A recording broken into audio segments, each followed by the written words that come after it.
யாரோ ஒருத்தர் உங்களுக்கு வந்து இந்த கோயில் இத்தனை ஆண்டுகள் பழமையானது, இவ்வளவு சிறப்பு வாய்ந்தது அப்படின்னு எடுத்து சொல்லணும். இன்னைக்கு அப்படியெல்லாம் வேண்டாம். எந்த கோயிலை பத்தி தெரிஞ்சுக்கணும் அப்படி யூடியூப்ல போட்டு அப்படி ஒரு தட்டு தட்டிங்கன்னா அந்த கோயிலை பத்தின அத்தனை சிறப்புகளும் உள்ளங்கையில வந்து இருக்குது. பக்திங்கிறது நம்மளுடைய பண்பாடையும் கலாச்சாரத்தையும் வீட்டுக்குள்ள வச்சுட்டு இருக்கிறது கிடையாது, வெளி உலகத்துக்கு தெரியப்படுத்துறது. நம்மளுடைய திருப்பூர் மாவட்டத்திற்கு பெருமை சேர்த்து கொண்ட மிகப்பெரிய கோவில்கள் நிறைய இருக்கிறது, இந்த நல்லூர் ஈஸ்வரன் கோவிலையும் சேர்த்து. அவிநாசி லிங்கேஸ்வரர் கோவில் இன்னைக்கு தேர்ல உலகத்திலேயே மிகப்பெரிய தேர் என்ற பெருமையை பெற்றிருக்கிறது. இன்றைய தலைமுறையினருக்கு தெரிஞ்சிருக்குன்னா அதுக்கு என்னங்க காரணம்? இன்றைய இளைஞர்கள் அந்த கோயிலை தேடி தேடி வீடியோ எடுத்து அதுல இருக்கிற சிறப்புகள் என்ன, யாரெல்லாம் அந்த கட்டிடக்கலை செஞ்சாங்க, அந்த கோயில்ல போய் சாமி கும்பிட்டா என்னெல்லாம் நடக்குதுன்னு சமூக வலைதளங்கள் மூலமா அநேகம் பேருக்கு எடுத்து சொல்றாங்க. உங்க காலம் மாதிரி போனமா வந்தமான்னு இருந்திருந்தா அவிநாசியை தாண்டி அந்த லிங்கேஸ்வரர் கோயிலின் புகழ் இந்த உலகத்துக்கு தெரிஞ்சிருக்காது. ஆனா இன்றைய தலைமுறையினர் தான் அந்த கோயிலினுடைய சின்ன சின்ன நுணுக்கமான விஷயங்கள்ல இருந்து மிகப்பெரிய அதிசயம் வரைக்கும் உலகமெங்கும் கொண்டு போய் சேர்த்திருக்காங்க. அதே பெருமை தான் நம்மளுடைய சுக்ரீஸ்வரர் கோவில். அந்த கோவிலினுடைய சிறப்பம்சங்கள் எவ்வளவு இருக்கு தெரியுமா? இருக்கிற கோவில்கள்லயே 2 நந்தி இருக்கிற ஒரே கோவில் சுக்ரீஸ்வரர் கோவில். ஒரு கிறிஸ்தவ பெண்ணா இருக்கக்கூடிய நான் இந்த விஷயங்களை எல்லாம் தெரிஞ்சிருக்கிறேன்னா அதுக்கு என்ன காரணம்? இன்றைய இளைஞர்கள் அந்த கோவிலை பற்றி சமூக வலைதளங்கள்ல பகிர்ந்த விஷயங்கள் தான்.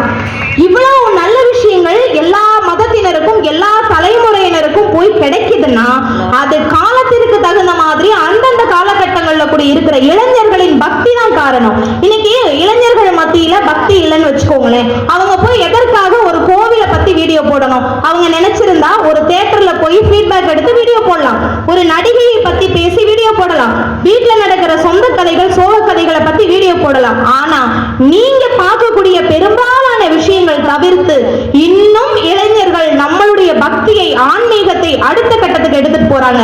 இன்னும் எளிமையா சொல்லணும்னா நடுவர் அவர்களே, விநாயகர் சதுர்த்தி மிக சிறப்பா கொண்டாடுறோம். ஒவ்வொரு ஆண்டும் அதிக விநாயகர்கள் சிலைகள் அமைக்கப்பட்டு ஊர்வலம் எடுத்துட்டு போகக்கூடிய பெருமை நம்ம திருப்பூர் மாவட்டத்தை தான் சாரும். அதுல பிரச்சனை வருது, சண்டை வருது, அதெல்லாம் அப்பாற்பட்ட விஷயம். அது எந்த காலத்திலயுமே இருந்தது. அந்த காலத்துல இல்லாத பிரச்சனையா? அந்த காலத்துல கோயில்ல ஜாதி கலவரம் வரலையா? இல்ல சாமிய முறையா கும்பிடாம எல்லாமே இருந்துச்சு. ஆனா அன்னைக்கு வெளி உலகத்துக்கு தெரியறதுக்கான வசதிகள் இல்ல. அதனால பெருமை பெருமைன்னு இன்னும் 100 வருஷத்துக்கு நீங்க பேசுவீங்க. இன்னைக்கு சின்னதா நீங்க ஒரு தப்பு பண்ணா கூட அடுத்த செகண்ட் வெளியில தெரியறதுக்கான வாய்ப்பை எங்க இளைஞர்கள் ஏற்படுத்தி கொடுக்கறாங்க. அதனால எல்லா விஷயங்களும் வெளியில தெரிய வருது. நடுவர் அவர்களே, அப்படி பாத்தீங்கன்னா விநாயகர் சதுர்த்தி திருவிழால 75% பங்களிப்பு இன்றைய இளைஞர்களோடது. வீடு வீடா போய் நிதி திரட்டுறதாகட்டும், அந்த விநாயகர் சிலைகளை சரியான இடங்கள்ல இருந்து எடுத்துட்டு வர்றதா இருக்கட்டும், அந்த 3 நாட்களும் அந்த தெருக்கள்ல பந்தல் அமைச்சு அந்த குழந்தைகளுக்கு விளையாட்டு போட்டிகள் நடத்தி அங்க இருக்கிற பெரியவங்களை எல்லாம் கூப்பிட்டு சுண்டல் செய்யறதுல இருந்து சாமிக்கு படைக்கிறதுல இருந்து பூஜை பண்றதுக்கு கூட எங்கேயாவது பெரியவங்களை பார்த்திருக்கீங்களா? இளம் தலைமுறையினர் தான் காலையிலே அங்க போய் உட்கார்ந்து இருப்பாங்க. அதுவும் விடிய காலையில 6 மணிக்கெல்லாம் பக்தி பாட்டு வருங்க. அதை பாராட்டுறதுக்கு மனசு இல்லாம இங்க வந்து இந்த தலைமுறையினர் ஆகாதுன்னு பேச வந்தீங்கன்னா எப்படி உங்க தலைமுறையினர் வந்துட்டு வளரும் தலைமுறையை ஏற்றுக்கொள்ளுவீங்க? உண்மையான விஷயம் தானே. விநாயகர் ஊர்வலம் பார்த்திருக்கீங்களா நடுவர்? விநாயகர் ஊர்வலம் பாத்தீங்கன்னா கிட்டத்தட்ட புது பஸ் ஸ்டாண்ட்ல இருந்து நம்ம பழைய முனிசிபாலிட்டி ஆபீஸ் வரைக்குமே அவ்வளவு கூட்டம் நிற்கும். எத்தனை வயசானவங்களை பார்த்திருக்கீங்க? அதிகபட்சம் அங்க இருக்கக்கூடிய எல்லாம் எங்க இளையவர்கள் தாங்க. வருஷத்துல 365 நாள் அவங்க எப்படி வேணா இருந்துட்டு போட்டோம். பக்தின்னு வந்துட்டா எங்க பசங்களை அடிச்சுக்கிறதுக்கு ஆளே கிடையாது. அந்த அளவுக்கு ஒரு ஆன்மீக விழாவை சிறப்பா நடத்துறதுல இளம் தலைமுறையினர் முக்கிய பங்காற்றுறாங்க. இது நான் இதை மட்டும் வச்சு சொல்லலைங்க. இன்னைக்கு எவ்வளவோ நாகரீகம் வளர்ந்துருச்சு, பண்பாடு வளர்ந்துருச்சு, ட்ரெடிஷனலான விஷயங்கள் நிறைய மாறிடுச்சு. சொல்ல போனா உடை விஷயங்கள்ல கூட புடவை தான் நாகரீகம், வேட்டி சட்டை தான் நாகரீகம்னு இருந்த காலம் அன்றைய காலகட்டம். இன்னைக்கு காலகட்டம் சுடிதாரு, வெஸ்டர்ன், அதே மாதிரி பசங்களுக்கு நிறைய வெரைட்டி வந்துருச்சு.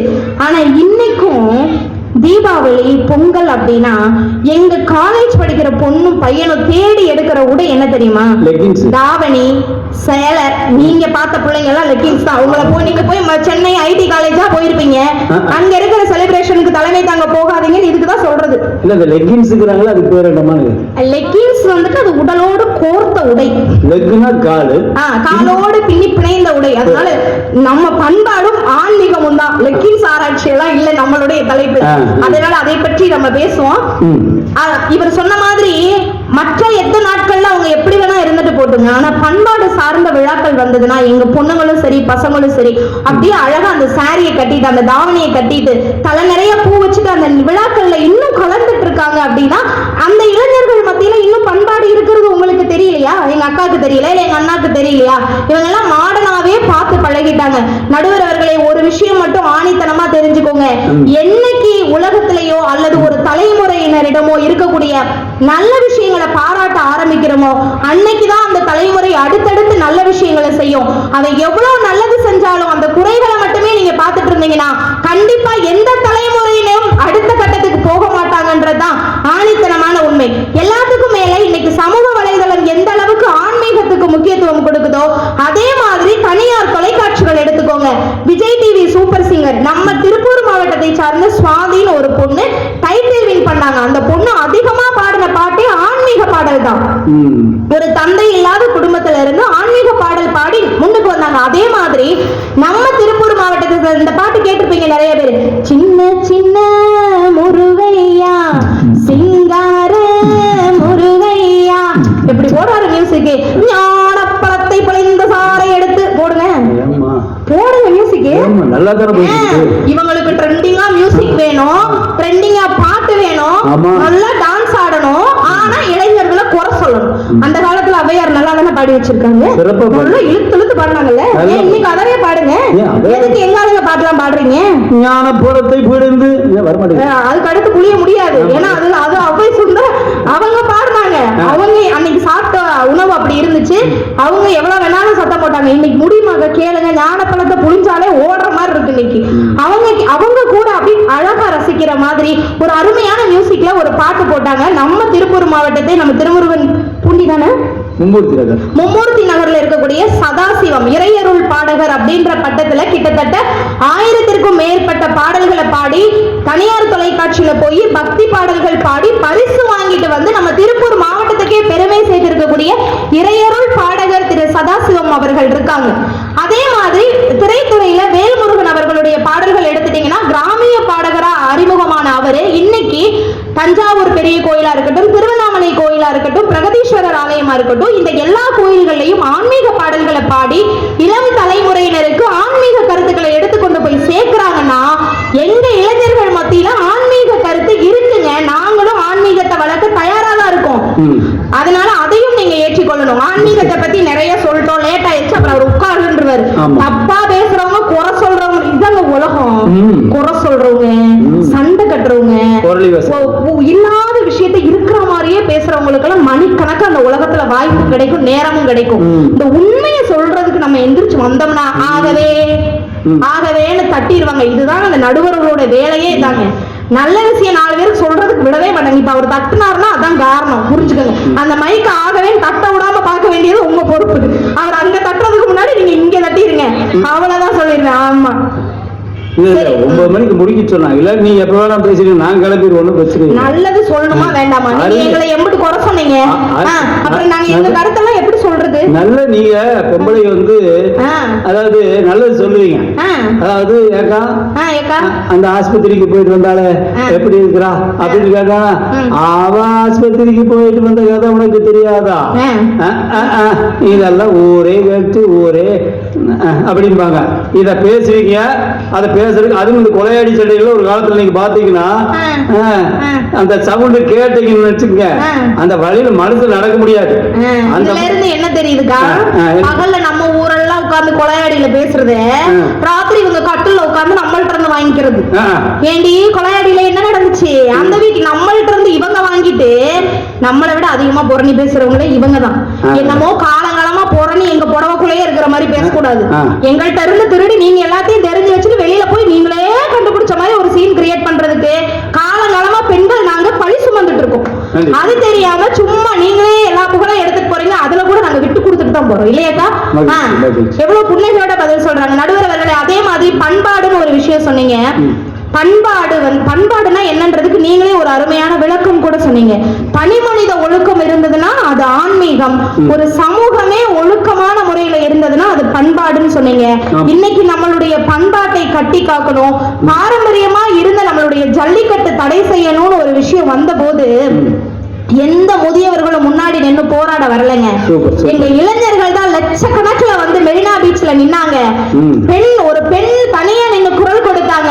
அத்தனை பேரோட எதிர்ப்பை சமாளிக்க முடியாத அரசாங்கம் ஜல்லிக்கட்டுன்ற உரிமையை மீட்டெடுத்துச்சுன்னு சொன்னா அது எங்களுடைய இளைஞர்கள் தான். அப்படி இன்னைக்கு இளைஞர்கள் ஊதாரியா இருக்கலாம், செல்போன் நோண்டிட்டே இருக்காங்க, பெத்தவங்க சொன்னதை கேட்கறதே இல்ல, கோயிலுக்கு வர்றது இல்ல. நாங்க ஏங்க இங்க பாருங்க, அழகான குட்டிஸ் இவங்கெல்லாம் எப்படி வந்திருக்காங்க. கூப்பிடுற விதத்துல கூப்பிட்டா கோயிலுக்கு வருவாங்க. நீங்க அங்க வந்து பெரிய புராணம் பாடுமா, அங்க வந்து நீ போயிட்டு இத்தனை மந்திரம் சொல்லுமான்னு சொன்னீங்கன்னா அந்த பிள்ளைக்கு அது கொஞ்சம் கஷ்டம். கோவிலுக்கு வாப்பா, ஜாலியா போயிட்டு வரலாம், அந்த கோயிலை பத்தி எனக்கும் கொஞ்சம் சொல்லு, நான் தெரிஞ்சுக்கிறேன் அப்படின்னு சொல்லி கூப்பிட்டு பாருங்க. எந்த புள்ள வரமாட்டேன்னு சொல்லும். நீங்க சீரியல் பாக்குற டயத்துக்குள்ள வீட்டுக்கு வரணும்ன்றதுக்காக அந்த புள்ள படிக்கிற நேரத்துக்கு எடுத்து கூட்டிட்டு வந்துட்டு என் பிள்ளை கோயிலுக்கு வராதுன்னா அதுக்கு யார் பொறுப்பு? அப்படியெல்லாம் இல்லை நடுவர் அவர்களே. எங்கள் இளைஞர்களிடமும் எல்லா நல்ல விஷயங்களும் உள்ளது. அவர்களும் காலத்திற்கு தகுந்த மாதிரி அத்தனை விஷயங்களையும் இன்றைய தலைமுறையினர் கொடுக்க தயாராக இருக்கிறார்கள். குறிப்பாக இன்றைக்கு ஓட்டுநர் துறை, ஓட்டுநர் அப்படிங்கிறது ஒரு பயங்கரமான, எப்படி நாட்டை காக்கிற காவலர்கள் வந்து நம்ம நாட்டுக்கு முக்கியமோ அதே மாதிரி ஒவ்வொரு ஓட்டுநர்களும் அத்தனை பேரினுடைய உயிரை காக்குறாங்க. அந்த ஓட்டுநர் துறையாகட்டும், 108 ஆம்புலன்ஸ் இன்னைக்கு ஒரு உயிரை காப்பாத்துறதுக்கு அப்படி செகண்டுக்குள்ள இருதய மாற்று அறுவை சிகிச்சைக்கு எத்தனை இளைஞர்கள் ஒரு மணித்துளிகள்ல கொண்டு போய் அந்த இதயத்தை ஒரு இடத்துல ஒப்படைக்கிறாங்க தெரியுமா? உங்களுடைய தலைமுறையினர்ல ரத்த தானம் செஞ்சோம் அப்படின்னா மரபணு குறைபாடு வரும், அந்த ஜீனே மாறி போயிரும்ன்ற ஒரு மூட நம்பிக்கையில நீங்க இருந்தீங்க. ஆனா எங்க இளைஞர்கள் 150க்கும் மேற்பட்ட முறைகள் ரத்த தானம் செய்து நம்மளுடைய திருப்பூர் மாவட்டத்துல கிட்டத்தட்ட லட்சக்கணக்கான இளைஞர்கள் ரத்த தானம் செஞ்சிட்டு இருக்காங்கன்னு சொல்லி சொன்னா அதை மறுக்க முடியாதுங்க. அது மட்டும் இல்ல, அன்றைய காலகட்டத்துல விரல் விட்டு எண்ணிடலாம் சமூக சேவை செய்யறவங்கள. ஒரு 4 பேர் சொல்லுங்க, பழைய காலத்துல சமூக சேவை செஞ்சவங்க ஒரு 4 பேர் சொல்லுங்க. சொல்லுங்க, அந்த தலைமுறையில பண்பாடை காப்பாத்துறவங்க தானே உங்க டீம்ல கேட்டு சொல்லுங்க. அதை தாண்டி எதுவும் தெரியாது. ஏன்னா அந்த அம்மா படத்தை தான் எங்க பார்த்தாலும் சேலை கட்டி முக்காடு போட்டு வச்சிருந்தாங்க. வேற யாரையும் தெரியாது. ரெண்டாவது வேற யார்? இன்னொருமா மோனாலிசா. அவங்க என்ன சேவை பண்ணாங்க? அவர் எதுக்கு மோனாலிசாவை சொன்னாங்கன்னு தெரியுமா? முதல்ல இப்படிதான் இருந்துச்சு அந்த தலைமுறை. அன்னைக்கு மோனாலிசா வந்து ஒரு வரைபடங்க. அது எந்த ஆங்கிள் பார்த்தாலும் ஸ்மைலிங் ஃபேஸோட இருக்கும். ஒரு ஓவியத்துக்கும் ஒரு சமூக சேவைக்கும் வித்தியாசம் தெரியாம அந்த தலைமுறையில உட்கார்ந்துட்டு எங்க தலைமுறையை குறை சொல்லிட்டு இருக்காங்க. ஆக்சுவலா அன்னைக்கு தலைமுறையில ஒரு சமூக சேவை, மனிதநேயம் அப்படின்னு எடுத்துக்கிட்டீங்கன்னா விரல் விட்டு எண்ணிடலாம். இன்னைக்கு முயற்சி அமைப்புன்ற ஒரு அமைப்பு சாலை ஓரங்கள்ல இருக்கக்கூடிய பாதுகாப்பற்ற அத்தனை முதியவர்களையும் குளிக்க வச்சு அவங்களுக்கு ஆடை கொடுத்து அவங்களை கொண்டு போய் காப்பகங்கள்ல ஒப்படைக்கிறாங்க. எத்தனையோ அனாதை பிணங்கள் சாலை ஓரங்கள்ல இருந்தா அவங்களுக்கு ஒரு உறவாய் மாறி மின்மயானங்கள்ல போய் அடக்கம் பண்றாங்க. எவ்வளவோ இளைஞர்கள் மற்றவர்களுக்கு உதாரணமா இருக்கிறாங்க. போதையால் ஒரு பக்கம் நாடும் இளைஞர்களும் சீரழித்து கொண்டிருந்தா கூட அதே இளைஞர்களை மீட்டெடுப்பதற்காக NSS, NCC போன்ற கேம்புகள் மூலமா நம்மளுடைய நாட்டுல போதை ஒழிப்பை மீட்டெடுக்க ஒரு பக்கம் பிரச்சாரம் பண்ணிட்டு தான் இருக்காங்க. நிறைவாக நடுவர் அவர்களே, நாட்டை காக்கிற ராணுவத்திற்கு கூட எந்த முதியவர்களும் சென்று நான் பணியாற்றுகிறேன் என்று சொல்வதில்லை. தன் இளம் வயதில் தன் நாட்டிற்காக, தன்னுடைய தேசத்திற்காக எல்லையில் நின்று பாடுபடுகிறார். இன்னும் ஒரே ஒரு கருத்தை எங்க அக்கா ஒரு விஷயம் சொன்னாங்க, அது மிகவும் வருத்தத்திற்குரிய ஒரு விஷயமாக இருந்தது. இந்த இடத்துல அதை நான் பதிவு செய்யறேன். அவங்களுக்காக மட்டும் இல்ல, எல்லாருமே சொல்லக்கூடிய ஒரு விஷயங்க. அந்த காலத்துல திருமண வாழ்க்கை சரியில்லை அப்படின்னு சொன்னோம்னா நாங்க எவ்வளவு இருந்தாலும் சகிச்சுக்கிட்டு வாழணும். எங்களுக்கு வந்து விவாகரத்துன்னு ஒண்ணு இல்லவே இல்ல, ஒருத்தனுக்கு ஒருத்தன் லைஃப் லாங் வாழணும். என்னங்க வாழ்ந்தீங்க? உங்க கலாச்சாரத்தை கடைபிடிச்ச பொண்ணுதாங்க ரிதன்யா. கிட்டத்தட்ட இந்த 2 வாரமா ஒட்டுமொத்த உலகத்தையே கண்ணீருக்குள்ள ஆக்குன ஒரு வாய்ஸ்ங்க. அந்த ஆடியோ கிளிப்பை கேட்ட அழாத குரல்கள் இல்லை நடுவர் அவர்களே. அப்படி ஒரு பெண் வரதட்சணை கொடுமைக்கு ஆளாகி இன்னைக்கு இந்த மாதிரி எவ்வளவோ பேர் குடும்பத்துல ஒரு குடிகார கணவரை கட்டிட்டு அந்த குடிபோதையில இருந்து வீட்டையும் சமாளிக்க முடியாம குழந்தைகளையும் பார்க்க முடியாம தத்தளிச்சுட்டு இருக்காங்க. எத்தனையோ ஆண்கள் மட்டும் இல்லைங்க, பெண்கள்னால எத்தனையோ ஆண்கள் பாதிக்கப்பட்டிருக்காங்க. திருமணமாகி பெண்கள் முறையற்ற வாழ்க்கை முறையை கடைபிடிச்சு குழந்தைகளை கொலை பண்ணிடுறாங்க, கணவனை கொலை பண்ணிடுறாங்க. இப்படி பொருத்தமற்ற இரண்டு துணைகள் வாழ்நாள் முழுவதும் சீரழிறதை விட விவாகரத்து வாங்கிட்டு அவங்கவுங்க வாழ்க்கையை நிம்மதியா வாழ்றதுக்கு வழிவகுத்து கொடுக்குதுங்க இன்றைய தலைமுறை. இதுல என்ன உங்க பண்பாடு கெட்டு போச்சுன்னு நான் கேட்கிறேன். நடுவர் அவர்களே, பண்பாடோ ஆன்மீகமோ இல்லறமோ உலகமோ தனி மனித ஒழுக்கம் சார்ந்தது மட்டும் கிடையாது. தலைமுறைக்கு ஏற்றது போல ஒழுக்கத்தோடு மாற்றி வரக்கூடிய தலைமுறையினருக்கு எடுத்துக்காட்டாக இருப்பதுதான் இன்றைய இளைய தலைமுறை. எங்கள் தலைமுறையின் கருத்துக்களையும் காது கொடுத்து கேளுங்கள். அவர்களும் அடுத்த தலைமுறைக்கு உதாரணமாக வாழக்கூடிய சிறந்த சிற்பிகள் தான் என்பதை நினைவூட்டுகிறேன். நிறைவாக கவியரசர் கண்ணதாசன் அவர்கள் அழகான ஒரு வார்த்தை சொல்லுவார். பிறப்பினில் வருவது யாதென கேட்டேன், பிறந்து பாரென இறைவன் சொன்னான். படிப்பினில் வருவது யாதென கேட்டேன், படித்து பாரென இறைவன் சொன்னான். அறிவினில் வருவது யாரென கேட்டேன், அறிந்து பார் என்று இறைவன் சொன்னான். மனையால் சுகமது என்னென கேட்டேன், மணந்து பார் என்று இறைவன் சொன்னான். பிள்ளைகள் பெறுவது எதற்கென கேட்டேன், பெற்று பார் என இறைவன் சொன்னான்.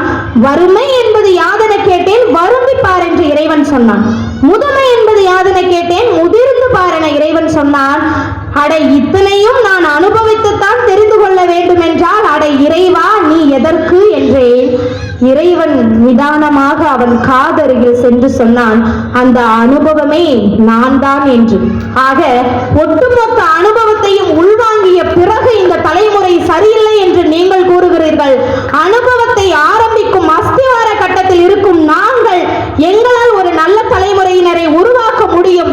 பண்பாட்டில் மட்டுமல்ல, பக்தியில் மட்டுமல்ல, என் தேசத்தை காப்பதிலும் கூட எங்களுடைய இளைய தலைமுறையினர் சிறந்துதான் விளங்குகிறார்கள் என்ற கருத்தை ஆணித்தனமாக கூறிக்கொண்டு பேச வாய்ப்பளித்த உங்கள் அத்தனை பேருக்கும் என் பொற்பாதம் படிந்து நன்றி குறைந்த வணக்கத்தோடு விடைபெறுகிறேன். நன்றி, வணக்கம்.